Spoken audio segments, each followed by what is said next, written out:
The Skyrim Civil War, or the Stromcloak Rebellion to the supporters of the Empire, is an ongoing regional conflict in the province of Skyrim, between the Imperial Legion and the Jarls that support Elisif as High Queen of Skyrim, and Ulfric Stormcloak and his Jarl supporters. It isn't clear what event really started the war. The earliest starting point is the 176th year of the Fourth Era, when Ulfric, along with his Stormcloak militia, conquered Markarth from the Forsworn during the Markarth Incident. The Forsworn had declared independence from the Empire during the Great War, so the Jarl asked Ulfric and his militia for help to liberate the city, in exchange for free Talos worship in the hold. However, when the Empire arrived, Ulfric refused to let them into the city unless they accepted that Talos worship would be legal in the hold. Due to the chaos inside the city, the Empire accepted Ulfric's demands, despite it breaking the terms of the White Gold Concordat, in the hope that the Thalmor wouldn't find out. But since the Empire hasn't caught a break since the Oblivion Crisis, they of course found out, which kind of put a strain on the already very bitter peace between the Empire and the Thalmor. So the Empire, in collaboration with the Jarl, arrested Ulfric and his militia. The groundwork for his rebellion was set. Somewhere between 176 and 201, Ulfric escaped his imprisonment after the death of his father. He would return to Windhelm, which was in mourning. This would be the official start of the rebellion. Ulfric would gather the support of the Jarls of the Pale, Winterhold and the Rift, while Falkreath, the Reach, Hafengar and Hjalmarch remained loyal to the Empire, Whiterun famously staying neutral. However, the war would pick up the pace in 201 when Ulfric challenged High King Torek to a duel. Ulfric would win the duel, but due to him using the Thum, many claimed that Ulfric murdered the High King. This would be around the point where General Tullius arrives in Skyrim to take charge of the war effort. Tullius would manage to ambush Ulfric and a patrol of Stormcloak's soldiers in 201 near the start of the game, but after capturing him and attempting to execute him, Alduin would attack Halkan, which inadvertently would lead to his escape, and the continuation of the war. This is of course a divergence point, which depends on which faction you join or don't join. I will talk about the two which conclude the Civil War with a clear victor, and what I personally hope the canon explanation is. The Dragonborn joins the Imperial Legion in Skyrim in 201. After clearing out a fort for Lake Edricka, he joins her and a small Imperial force to recover the Jagged Crown. After fighting through Coranjunt and the Stormcloaks and the Draugr that reside there, their crown was recovered and brought back to Solitude. After the recovery of the Jagged Crown, General Tullius tasks the Dragonborn with negotiating with Jarl Balgruuf to allow the Legion access to Whiterun, due to suspicion that Ulfric is planning to attack the city. The Jarl sends the Dragonborn with his axe to Ulfric to see if he is serious, according to Nordic tradition. But Ulfric sent the Dragonborn back to Balgruuf with his axe, effectively declaring war on Whiterun while also driving it into the Empire's arms.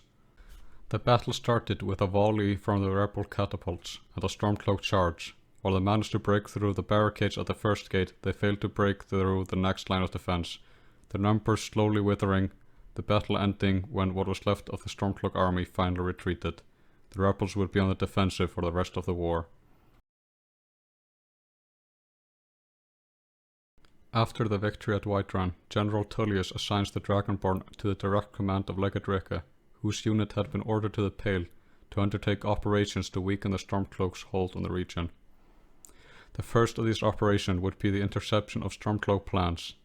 The Dragonborn would be tasked with hunting down the Stormcloak courier and acquiring the plans, which was done with relative ease since the Empire knew of the courier's route. The plans were then handed over to Lake Edricka, who edited the orders to divert troops away from Fort Dunstad.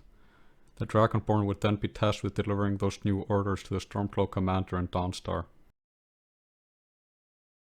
Fort Dunstad laid on a strategic mountain pass south of Dawnstar, and would be crucial to control if the Empire wanted to dominate the region. Thus, the Dragonborn would be sent to lead an attack on the fort. The fort was quickly captured, effectively giving the Empire total control of the Pale. While the snowy countryside of the Pale was under contested Imperial rule, Dawnstar remained in rebel hands. So the Empire launched a two-pronged offensive to secure Dawnstar, one from the Imperial camp in the west and Fort Dunstad in the south. The weak Dawnstar defense quickly collapsed from the attack, and the Pale was totally wrested from Stormcloak control. After capturing the Pale from the Stormcloaks, Lake Edricka and your unit set up camp in the western reaches of the Rift, near Iverstead.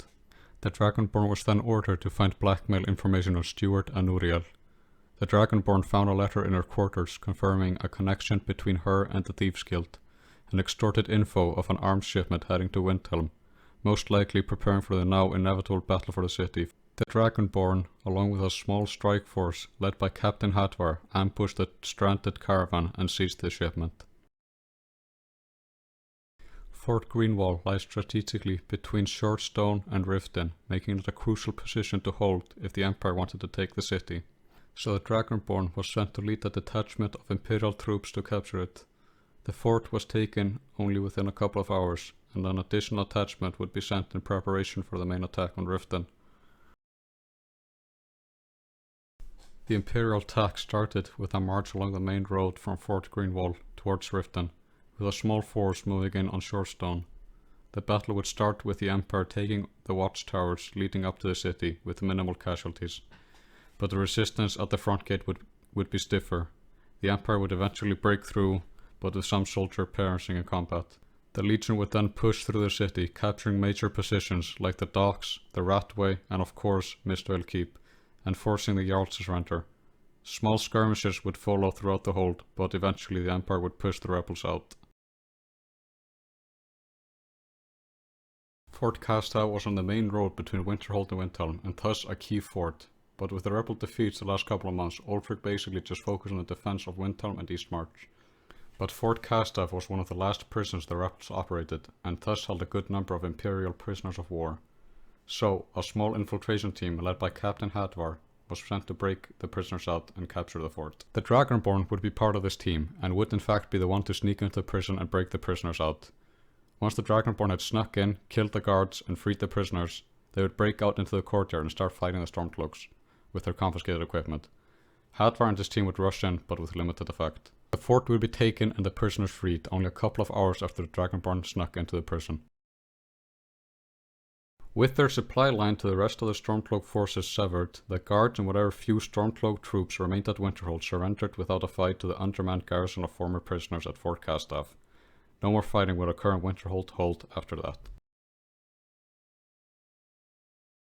Fort Namol was in southern Eastmarch. While not a direct threat to the Imperial campaign in the area, Legate Ricca and General Tullius decided that it needed to be taken to cover their back.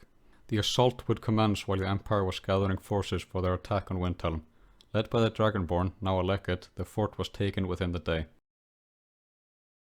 The battle for Windhelm would begin with the Empire launching flaming projectiles at the walls of Windhelm, while General Tullius, Legate Ricca and the Dragonborn gathered outside the gate along with a large army of Imperial soldiers. After a rousing speech, the army breached the gate and charged towards the Palace of Kings. However, a wall had collapsed in the path to the palace. Whether this was intentional to halt the Legion or simply a result of the heavy bombardment the city was taking is unclear, but what is known is that this forced the battle into the streets and alleys of Windhelm, prolonging the battle. But after hours of fighting, the Legion finally managed to fight their way to the palace. Ulfric sat on his throne when they entered the main hall. Not a guard in sight, most likely since they were all fighting outside, and after a heated exchange between Ulfric's second in command, Galmar, and General Tullius, Galmar was killed and Ulfric executed, thus ending the war. Every Stormcloak city, fort and army had either been destroyed, captured or scattered, but the Stormcloak rebellion persisted, fleeing into remote camps across Skyrim to continue the war, with guerrilla warfare. Whether they'll have any success is unclear, but we'll see. Now, this video is already long enough, so I think I'll split it into two parts. In the next part, I will talk about if the Stormcloaks won, and like a actually not at all canon, a cool concept I came up with what could be like canon in Elder Scrolls 6. Thank you for watching, and see you in part 2.